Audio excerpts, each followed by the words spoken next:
ಇವತ್ತು ನಮ್ಮ ದೇಶದೊಳಗಡೆ ಮಾನವ ಹಕ್ಕುಗಳ ರಕ್ಷಣೆಗಾಗಿ ನಮಗಿರುವಂಥ ಬಹಳ ದೊಡ್ಡ ಆಧಾರ ಸ್ತಂಭವಾಗಿರುವಂಥ ನಮ್ಮ ದೇಶದ ಸಂವಿಧಾನವನ್ನೇ ಬದಲಾಯಿಸ್ತೀವಿ ಎನ್ನುವಂಥ ಅದನ್ನೇ ಅಪಾಯಕ್ಕೆ ಒಡ್ಡುವಂತಹ ಬೆಳವಣಿಗೆಗಳು ನಡೀತಾ ಇರೋದನ್ನ ನೋಡ್ತಾ ಇದ್ದೀವಿ.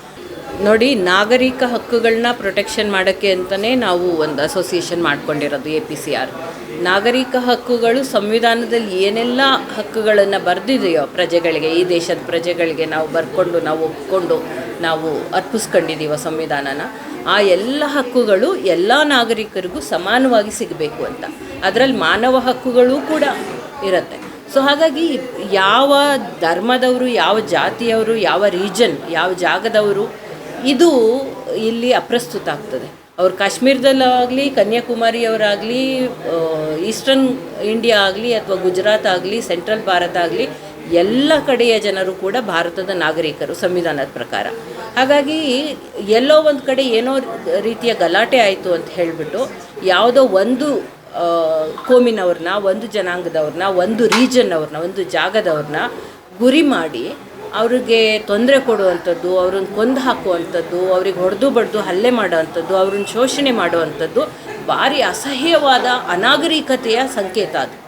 ಹಾಗಾಗಿ ಈ ಅನಾಗರಿಕತೆಯನ್ನು ತೊಡೆದು ಹಾಕಿ ನಾವು ನಾಗರಿಕತೆಯನ್ನು ಸರಿಯಾಗಿ ಮಾನವ ಹಕ್ಕುಗಳನ್ನು ಅರಗಿಸ್ಕೊಂಡು ಜೀವನ ಮಾಡುವಂತಹ ನಾಗರಿಕತೆಯನ್ನು ನಾವು ರೂಪಿಸಬೇಕಾಗಿದೆ.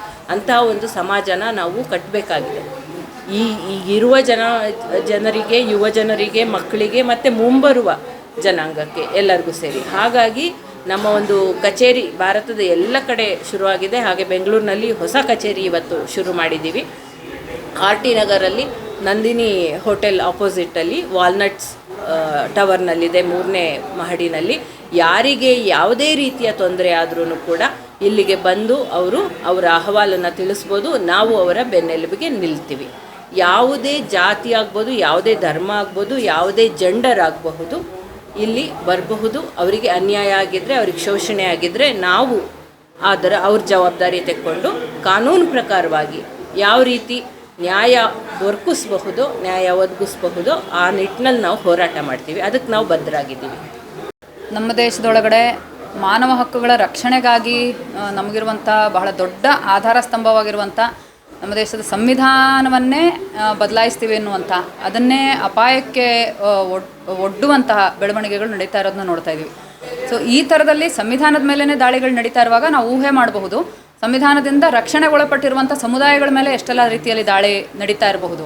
ಶೋಷಿತ ಸಮುದಾಯಗಳು, ದಲಿತ ದಮನಿತ ಸಮುದಾಯಗಳು, ಹೆಣ್ಣು ಮಕ್ಕಳು, ಅಲ್ಪಸಂಖ್ಯಾತರು, ಅಂಚಿಗೊತ್ತಲ್ಪಟ್ಟಂಥವ್ರು, ಆದಿವಾಸಿಗಳು, ಈ ಥರದ ಯಾರೆಲ್ಲ ತಮ್ಮ ಹಕ್ಕುಗಳಿಗೋಸ್ಕರ ಪ್ರಶ್ನೆ ಎತ್ತುತ್ತಾ ಇದ್ದಾರೋ ಅವರೆಲ್ಲರ ಮೇಲೆ ದಿನೇ ದಿನೇ ಹತ್ತಾರು ಬಗೆಯಲ್ಲಿ ದಾಳಿಗಳು ನಡೀತಿದೆ, ನೇರವಾಗಿ ಅಥವಾ ಪರೋಕ್ಷವಾಗಿ. ಸೊ ಈ ಥರದ ಸಂದರ್ಭಗಳಲ್ಲಿ ಅವರ ಪರವಾಗಿ ಮಾತಾಡಬೇಕಾಗಿರುವಂಥ ಅಗತ್ಯ ಮೊದಲಿಗಿಂತ ಬಹಳ ಜಾಸ್ತಿಯಾಗಿದೆ. ಮಾನವ ಹಕ್ಕುಗಳ ಹೋರಾಟ ಅನ್ನೋದು ನಮ್ಮ ದೇಶದಲ್ಲಿ ಒಂದು ಬಹಳ ದೊಡ್ಡ ಚರಿತ್ರೆಯನ್ನು ಹೊಂದಿದೆ.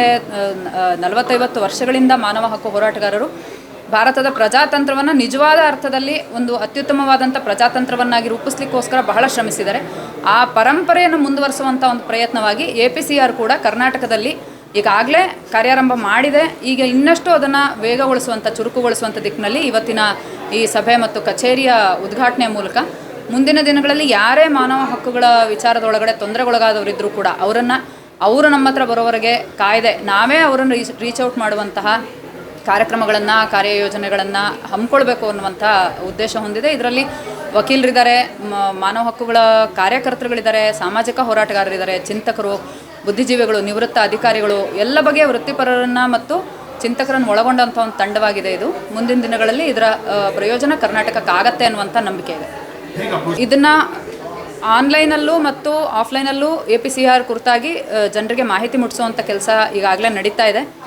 ತನ್ನ ಕಾರ್ಯಕ್ರಮಗಳು ಮತ್ತು ಚಟುವಟಿಕೆಗಳ ಸಂದರ್ಭದಲ್ಲಿ APCR ಅದನ್ನು ತನ್ನ ಸಂಪರ್ಕದ ವಿವರಗಳನ್ನು ಎಲ್ಲ ಕಡೆನೂ ಕೂಡ ಪ್ರಚಾರ ಮಾಡುತ್ತೆ. ಜೊತೆಗೆ ಆನ್ಲೈನಲ್ಲೂ ಅಂತರ್ಜಾಲದ ಮೂಲಕ ಕೂಡ ಜನರಿಗೆ ಹೇಗೆ ಇದನ್ನು ಅಪ್ರೋಚ್ ಮಾಡಬಹುದು ಅನ್ನುವಂಥ ಮಾಹಿತಿನ ತಲುಪಿಸೋ ಕೆಲಸ ಆಗ್ತಾಯಿದೆ. ಸೊ ಯಾರಿಗೆ ಅಗತ್ಯ ಇದ್ದರೂ ಕೂಡ ಅವರು ಸಂಸ್ಥೆನ ಸಂಪರ್ಕಿಸ್ಲಿಕ್ಕೆ ಸಾಧ್ಯ ಆಗುತ್ತೆ.